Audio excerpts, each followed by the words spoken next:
रुकने का एक ही तरीका बैरिकेड के अंदर आना और हमें बस 9 बजे तक अंदर रहना है। 9 बजे के बाद पूरा मैदान हमारा है। पाकिस्तान के नाम से डराते हर बार है। सरकार है ये कैसी सरकार है? चुनाव में देखो पाकिस्तान ही प्रचार है। कैसी सरकार है ये कैसी सरकार? एवरीवन, आज हमारे साथ है बहुत ही प्यारे, बहुत ही बहादुर, बहुत ही खूबसूरत शख्स जो कि सत्ता को हिलाने का दम रखते हैं और कहीं ना कहीं इन्होंने हिला भी दिया है। हमारे बीच में है अभिजीत जी। ठीक है, तो कैसे हैं आप? आपके आवाज़ में भी एक दिख रहा है कि आप कितने ज़्यादा थकान में हैं, आंखों में भी थकान है, शरीर से भी आप काफ़ी ज़्यादा कमज़ोर हो चुके हैं, लेकिन फिर भी आप अभी भी धर्मेंद्र प्रधान का इस्तीफ़ा मांग रहे हैं। मतलब कैसा लग रहा है? कभी ये एक्सपेक्ट किया था कि इतना बड़ा मुहिम आप कर सकते हो? नहीं, ऐसे तो बिल्कुल कभी एक्सपेक्ट नहीं किया था। मतलब 1 महीने पहले अगर मुझे कोई ये बात बोलता कि ऐसा कुछ हो सकता है तो शायद मैं उस बात पर हंस देता। तो मैंने तो कभी ऐसा एक्सपेक्ट नहीं किया था। अच्छा, एक बात बताओ, वो कहते हैं ना कि बेटा बड़ा होगा तो बड़ा नाम करेगा। कभी आपके पेरेंट्स ने ये एक्सपेक्ट किया था या आपने कभी सोचा था कि मैं इतना बड़ा काम कर दूंगा, इतना बड़ा नाम कर दूंगा? क्योंकि ये तो ऑब्वियसली बहुत बड़ा काम है ना, बहुत बड़ा, मतलब एक बहुत बड़ी जिम्मेदारी आपने अपने कंधों पे उठा लिया है। नहीं, मेरे पेरेंट्स का तो यही था, जब तक तू यूपीएससी नहीं देता तब तक तू सक्सेसफुल नहीं है। अच्छा। तो पेरेंट्स का तो वही था, उनकी ये था कि मुझे यूपीएससी देना चाहिए, सर्विसेज ज्वाइन करनी चाहिए, वो सब था।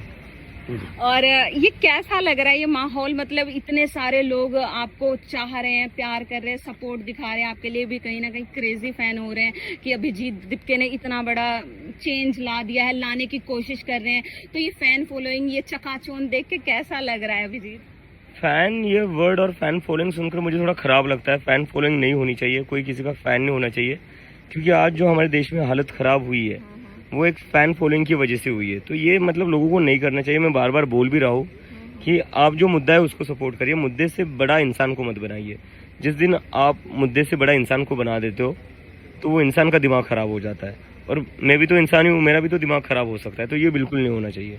और इंडिया में तो यही चलता आ रहा है ना कि लोग मतलब जो भी, चाहे वो सुपरस्टार्स हो चाहे नेता हो, उनको पूजते हैं पहले किसी को 5 साल, फिर 10 साल, और फिर पूजते पूजते देख लो फिर क्या हाल होता है। तो भारत के इस वाले कंडीशन में क्या कहोगे, वर्शिपिंग वाले कंडीशन में? उसी को तो बदलना है ना, उसी को तो बदलने की कोशिश कर रहे हैं कि वर्शिपिंग नहीं होनी चाहिए, मुद्दों की बात होनी चाहिए।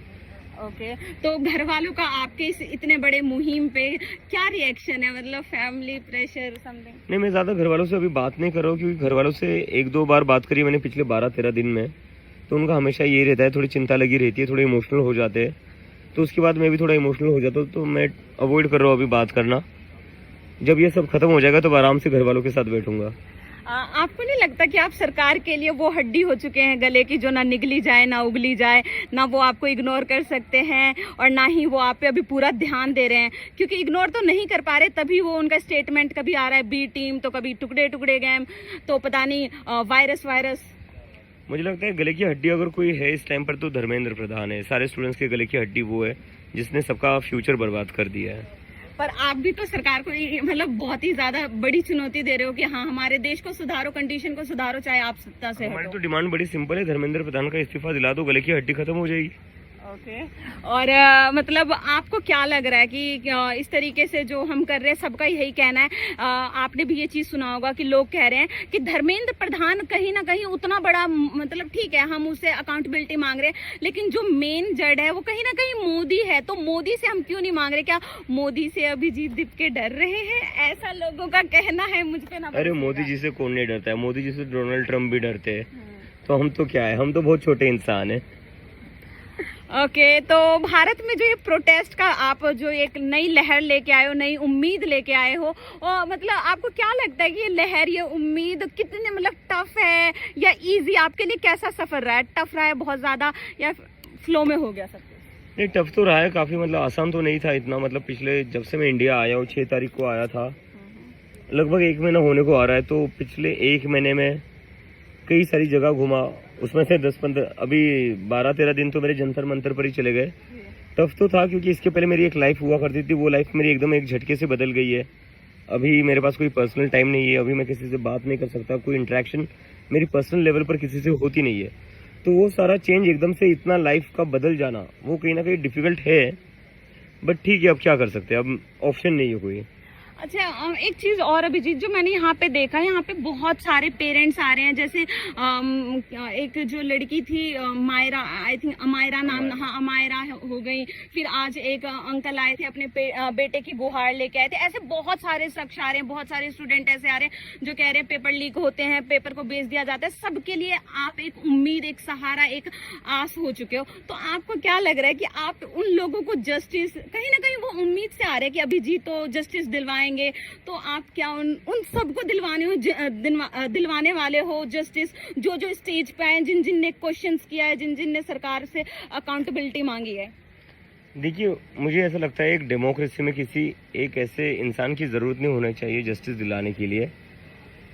मतलब कोई ऐसा बड़ा हीरो बना दो और उसको बोलो कि अब तुम जस्टिस दिलाओ। और जस्टिस दिलाने के लिए तो हमारा सरकार है, जस्टिस दिलाने के लिए तो कोर्ट है, वो ठीक से काम नहीं कर रही, इसलिए हमें ये सब करना पड़ रहा है।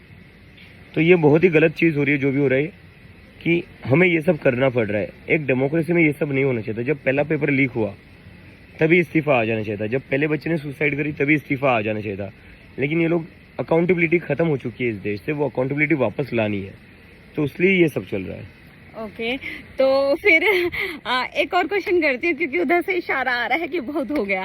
तो क्वेश्चन ये है कि जैसे कि हमारे देश में बहुत सारे सुपरस्टार्स हैं, क्रिकेटर में देख लो विराट कोहली हो गए, उन्होंने एक दिन में कहा कि शूज़ बिकने चाहिए, जो भी है, तो करोड़ों का उनका हो गया। फिर ऐसे यूट्यूबर्स आपको मिल जाएंगे, ट्रिगर्स, भुवन, ये वो XYZ, फिर शाहरुख, सलमान, सब। और दलजीत ने हाल ही में, आज में ही कहा है कि मेरे को इन चीज़ों से दूर रखो, मैं आर्टिस्ट हूँ, मुझे आर्टिस्ट ही रहने दो। तो आप ऐसे लोगों के बारे में क्या कहोगे? कहीं ना कहीं जनता की वजह से वो है, जनता की सपोर्ट की वजह से उस मुकाम पे है, लेकिन जब जनता को उनकी जरूरत पड़ती है तो ये कहीं दूरों दूरों तक नजर नहीं आते। तो ऐसी मानसिकता पे आप क्या कहना चाहोगे? मुझे लगता है कि कब तक डर कर जियोगे यार। मतलब थोड़ा तो, मतलब इतना सेफ मत खेलिए आप, क्योंकि जो लोग आपको फॉलो करते हैं, जो लोग आपके फैंस हैं, आपके फैंस की ज़िंदगी ख़राब हो रही है। ये बच्चे हैं जो नीट की एग्ज़ाम दे रहे हैं, इनमें से कितने लोग आपको सुनते होंगे, कितने लोग आपको देखते होंगे, ये आपके फैंस है। तो प्रोटेस्ट के लिए ना सही, कम से कम आपके फैंस के लिए तो आवाज़ उठाना शुरू कर दीजिए। नहीं तो क्या पॉइंट है ना, फिर लोग आपसे क्यों मोहब्बत करते हैं इतना? ये वन वे कब तक चलेगा? और इसमें कहीं ना कहीं मुझे लगता है लोगों की भी थोड़ी गलती है कि बहुत ही ज़्यादा वर्शिप कर देते हैं। हमारे यहाँ कोई क्रिकेटर हो, कोई आर्टिस्ट हो, कोई हीरो हो, पहले अपनी ज़िंदगी देख लो यार, अपनी ज़िंदगी सुधारो। बस दूसरों की ज़िंदगी देखकर कब तक खुश होंगे हम? वो बड़े बड़े स्टार्स है, आपकी ज़िंदगी में चाहे कुछ ठीक हो या ना हो, उनकी ज़िंदगी सही चलेगी, उनकी ज़िंदगी से आपकी ज़िंदगी बेहतर नहीं हो रही है। Okay, thank you so much.